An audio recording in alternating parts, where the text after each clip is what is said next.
ఆ విధంగా దుర్మార్గుడు నాగరాజుని నా కసితీరా చంపేశాను. రాజా శవం శ్మశానానికి చేరకముందే ఆ నాగరాజు శవాన్ని అక్కడే పోయి తీసి పూడ్చిపెట్టాను. ఎవరన్నా నేను కన్న తండ్రిని కాకపోయినా నా చెల్లిని కన్నబిడ్డ కంటే ఎక్కువగా ప్రేమించాను. కంటి పాపలా చూసుకున్నాను. ఆమె 100 ఏళ్లు పసిబిడ్డలతో పసుపు కుంకాలతో పచ్చగా వర్తిల్లాలని నిన్నో ఆశలు పెంచుకున్నాను.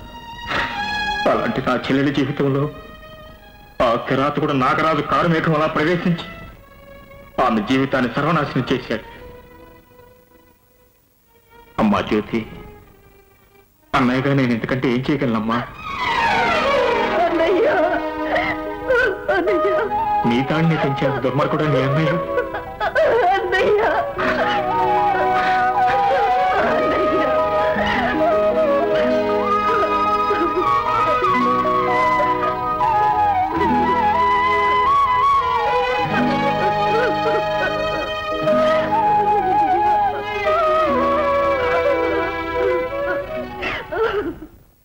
ఇది ముద్దాయి తన చెల్లెలికి జరిగిన అన్యాయాన్ని తట్టుకోలేక తాత్కాలికమైన ఆవేశంలో చేసిన హత్య గాని ఒక పథకం ప్రకారం చేసిన హత్య కాదని రుజువైనందున ముద్దాయి మాధవ్కి 2 సంవత్సరముల కఠిన కారాగార శిక్ష విధించడమైనది.